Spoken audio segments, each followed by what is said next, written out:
Hello, welcome to my new recycled printer cartridge deck and our lovely lush forest. Pull up a stump and let's have a yarn. So guess what? I made a bit of a blue. I put Candus in Arizona rather than Arkansas. So I had a bit of a Barry Crocker of a night. I worked late into the morning to finish the video and I didn't check the map for state abbreviations. But the whole point of the exercise was proving Candus and Don were nowhere near Wisconsin in 2009 when Rosie went missing, using verifiable data rather than dishing the tea, which is what we call gossip in Australia. So the Bush Telegraph reckons Candus is working in Wisconsin with the circus or something, but her public records put her in another state, as do her son's birth records, and so do Don's public records, and that's the point. But I think most of you were following what I was putting out there. So, with that said, I was actually thinking I come a gutser with this Chris Larrikin's records, but then I realised there's either a typo or someone's cunning as a dunny rat. So let's jump into it and explore how I got tangled in this titillating tale of untruths. So basically I started with this court case finder website, which led me on a wild goose chase, and I ended up with Christopher Clayton Larson's records, who lived in Grantsburg in 2009, the year that Rosie went missing, and is only 1 year younger than the Chris Larson we're actually after. So I had to go all the way back to the drawing board to find the right Chris Larson, and now I'll step you through the process to show you how I got there and hopefully iron out some discrepancies from the last video while I'm at it.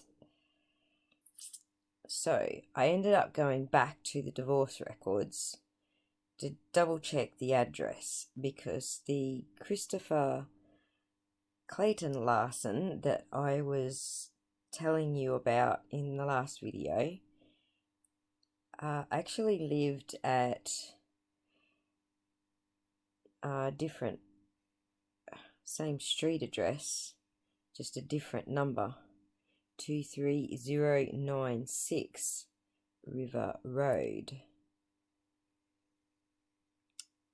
The Christopher Larson that we are looking for lived at 2372 River Road, hence the confusion.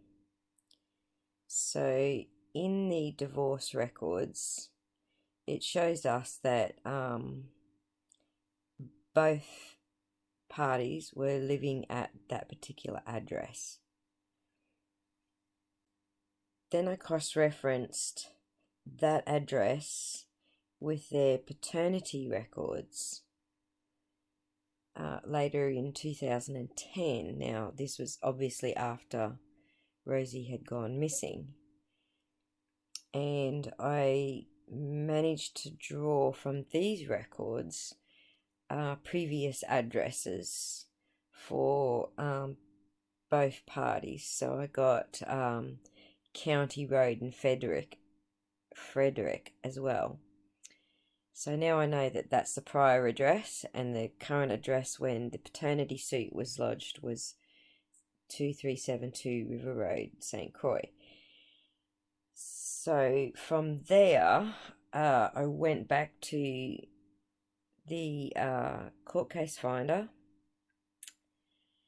and I searched through these records looking for those two addresses. So I'm looking for the St. Croix Falls and the Frederick address on the same record, which there was only one of. So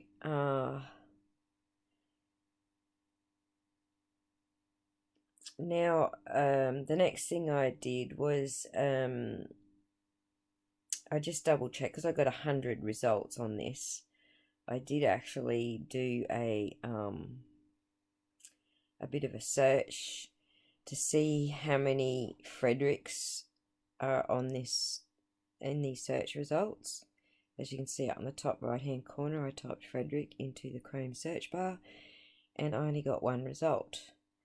And then I typed in St. Croix, or Croix rather, and I got 4 results. However, none of them had the right address, as well as the Frederick being the previous address.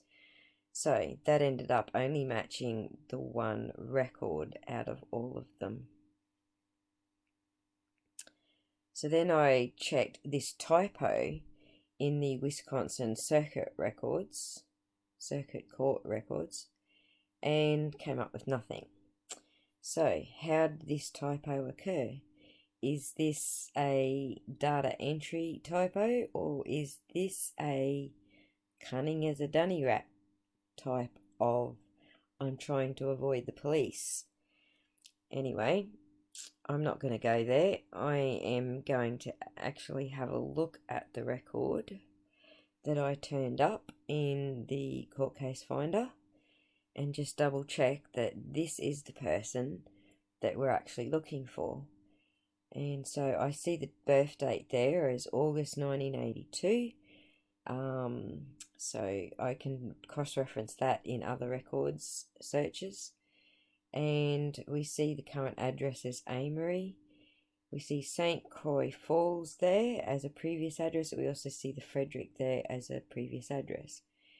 Now, the downside to doing to a typo like this is that it doesn't connect to anything else. It doesn't connect to any voting records. It doesn't connect to any, assets or social media or any other records. It matches nothing. So I needed to find him in another database because I wasn't getting anything in this database.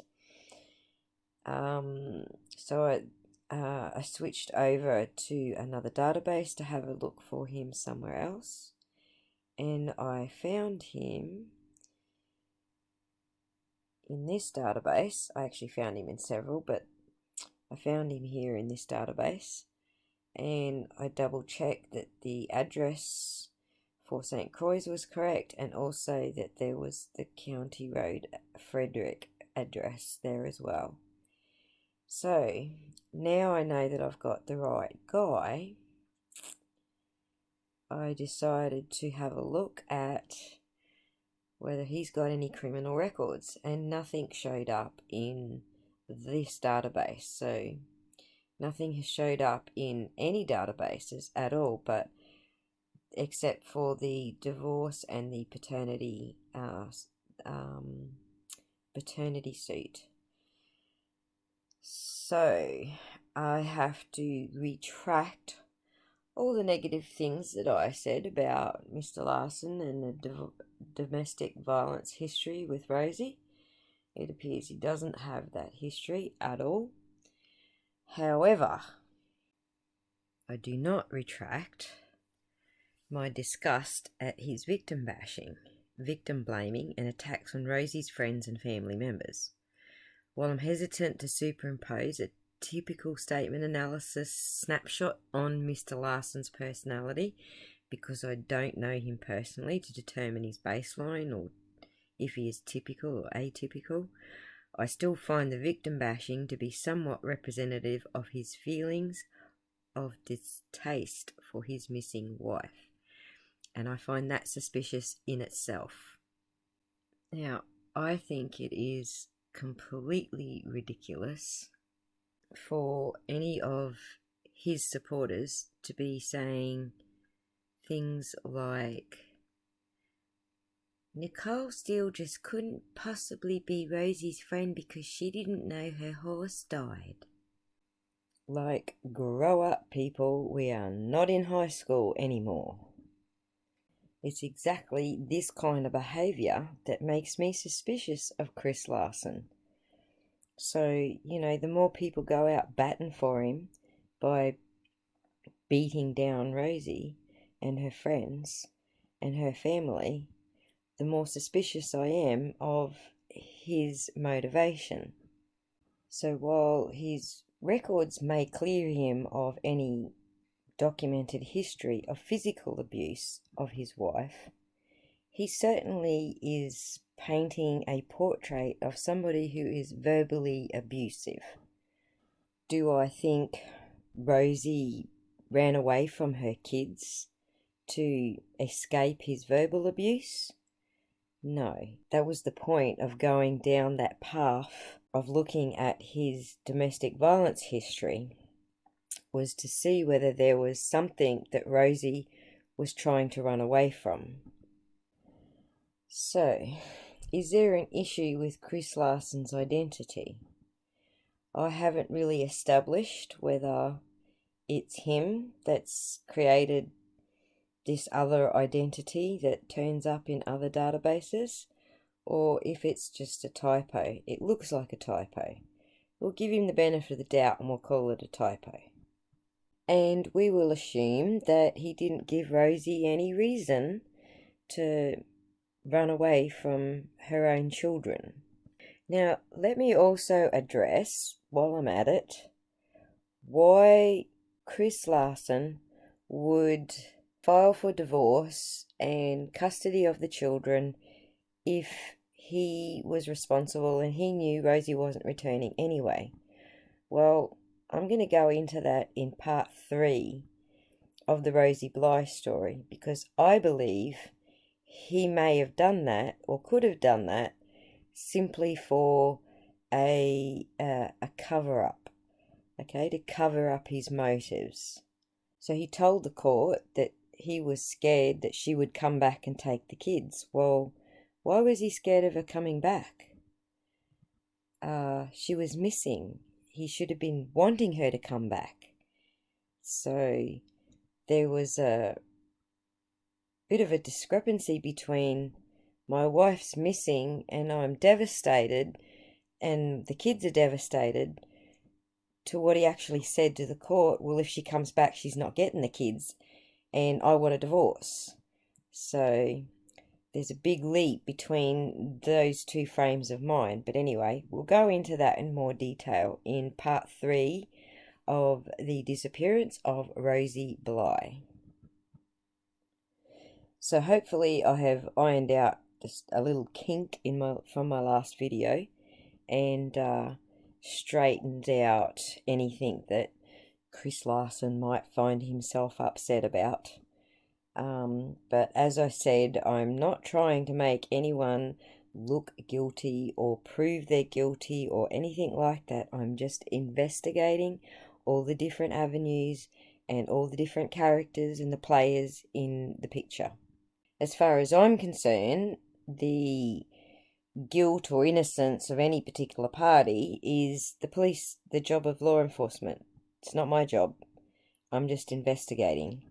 And I'm investigating, instead of by rumours, I'm investigating what I can actually verify given records, public records, court records, and publicly available data.